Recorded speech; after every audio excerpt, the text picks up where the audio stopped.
Welcome back, everyone, to the Deep Dive. Ready to explore something pretty powerful with me today? Absolutely. Always ready for a deep dive. All right. Well, today we're going to be talking about self-affirmation. Ooh, interesting. And, it's more than just like a feel-good thing. We're going to look at some research about how it can actually, rewire your brain. Rewire your brain. Okay, I'm intrigued. And to embrace positive changes, for real. I think what's so fascinating about this is, self-affirmation, it often works without us even realizing it. It's like happening on a subconscious level. So it's not just sticking motivational quotes all over your mirror and hoping for the best. Right. Exactly. It's deeper than that. It's about those core values, the things that really matter to you and how reflecting on those can boost your self-worth. Okay, so before we get too far into the nitty-gritty, can you just give us a simple definition of self-affirmation? What are we actually talking about here? Sure. You can think of it as it's a way of reflecting on your core values, and it kind of helps you bolster your sense of self-worth. Okay. Especially when, you're facing situations that maybe challenge your self-image. So it's like when you're feeling a little shaky, it's that reminder of hey, this is who I am. This is what I stand for. Exactly. It's like that boost, gives Yeah. you that little extra to get through those tough moments. And there's this study, it used fMRI to actually look at what's happening in the brain during these self-affirmation exercises. Oh, hold on. They could actually see what was going on in people's brains while they were doing this. Yeah. That's wild. Tell me more about this study. How did it work? So they took adults who weren't really active, not exercising much. Okay. And they asked them to rank 8 different values. Things like, creativity, relationships, humor, even money or politics. Yeah. Just to see what each person really valued most. So they're figuring out what makes each person tick, what's really important to them. Exactly. And then while these folks were inside an fMRI machine, they asked them to focus on either their highest ranked value or their lowest. Okay. And think about past experiences and future scenarios related to those values. Oh, that's interesting. So one group is focusing on what's super meaningful to them, and the other group is kind of thinking about things that aren't as personally significant. Right. What happened next? Well, then they showed all the participants messages encouraging them to be more physically active. Okay. But here's the kicker. They actually tracked their activity levels for a whole month afterwards. Ooh, using those Fitbit type things. Yeah, they used accelerometers. And get this, the results were pretty amazing. The people who had affirmed their most important values, really focused on those, Yeah. there was a noticeable difference. Their brains were lighting up in the reward center. No way. The reward centers, the same part of the brain that gets excited when you win something or eat chocolate. Exactly. And it was most pronounced when they thought about future scenarios connected to those values.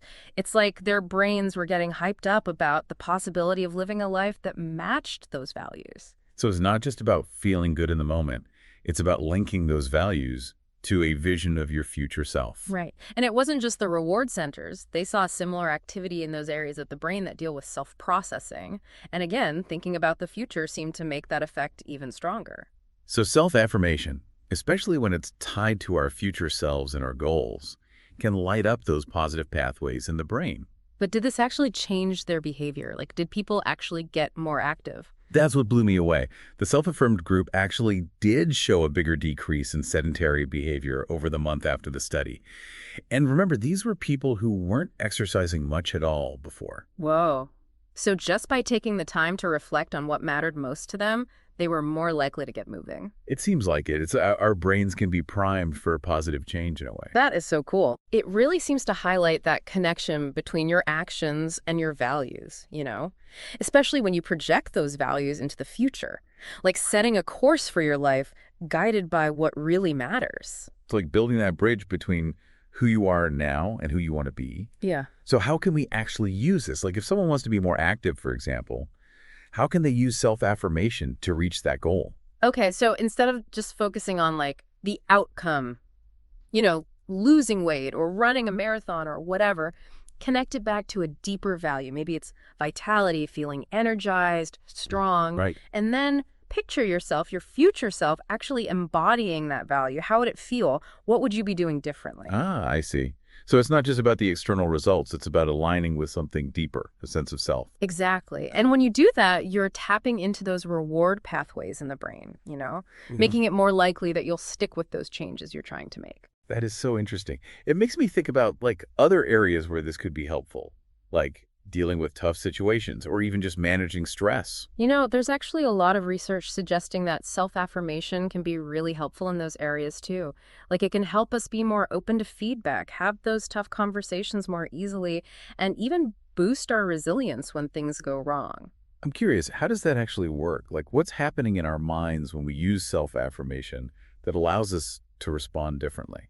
Well, when we run into things that challenge our beliefs or make us feel defensive, our natural instinct is to protect our ego. We might shut down, get argumentative, or just completely dismiss the information. Oh yeah, I've definitely been there. It's easy to feel threatened when someone's challenging your views. For sure. But self-affirmation can kind of create this buffer against those feelings of threat. Because, when you remind yourself of your core values and strengths, you're basically reinforcing that sense of self-worth. So it's like you're saying, okay, this isn't a personal attack. I can listen to this, consider a different perspective without feeling like I'm losing myself. Exactly. It allows you to approach those situations, even stressful ones, with a more open mind, with a greater sense of psychological safety. Makes sense. It's like taking the sting out of things and creating space for, growth and understanding. And that open-mindedness, it's crucial for personal growth, Hmm. for building those strong relationships.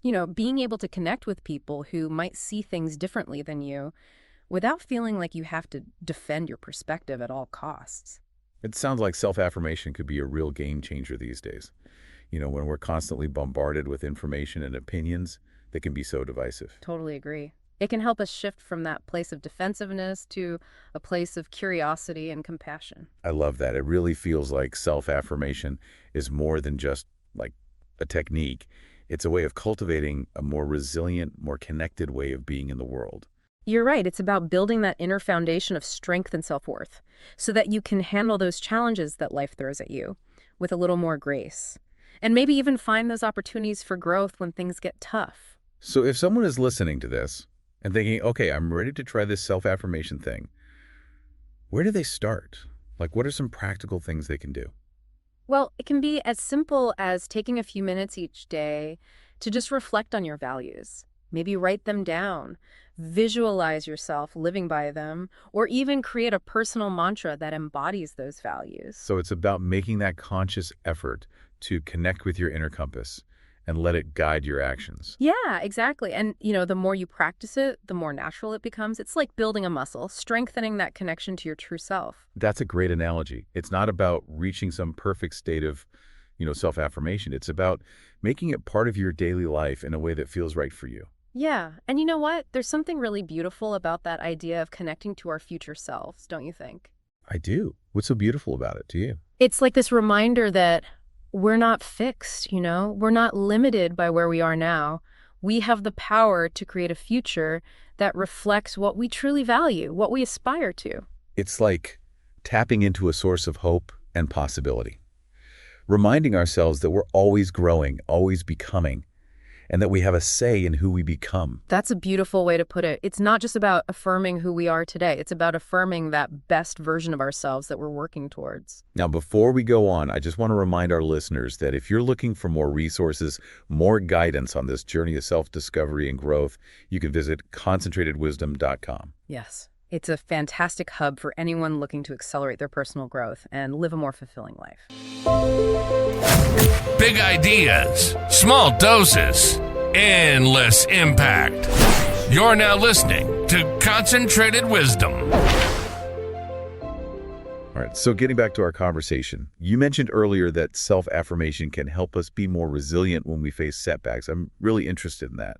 Can you tell me more about how that works? When we experience a setback, it's so easy to get caught in those negative thoughts. Like that self-doubt creeps in. Totally. That inner critic just takes over. We start questioning everything. Ugh, that little voice can be so loud. Right. It's like a spiral of negativity. It is. But self-affirmation, it helps to break that cycle. Because when you remind yourself of your values, your strengths, you're shifting your focus away from that immediate setback. So it's not about pretending the problem doesn't exist. Right. It's about grounding yourself in something bigger. Exactly. It's like saying, okay, this didn't go the way I hoped, but it doesn't define me. I still have this, I still have that, and I can use those to move forward. It's like building that inner strength. Yeah. A reserve you can tap into when times get tough. It is. And the more you practice self-affirmation, the easier it becomes to access that strength.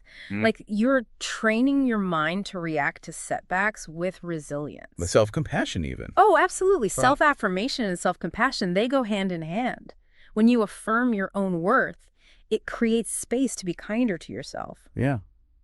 Even when you mess up. Exactly. It's like shifting from that inner critic to a more supportive coach, Yeah, I like that. Someone who's cheering you on. It's about remembering we're all human. We're all going to stumble sometimes. And that's okay. We can learn from it and keep growing. This has been such an insightful conversation. I feel like we've covered so much, the science, the practical stuff, dealing with challenges, resilience, even self-compassion.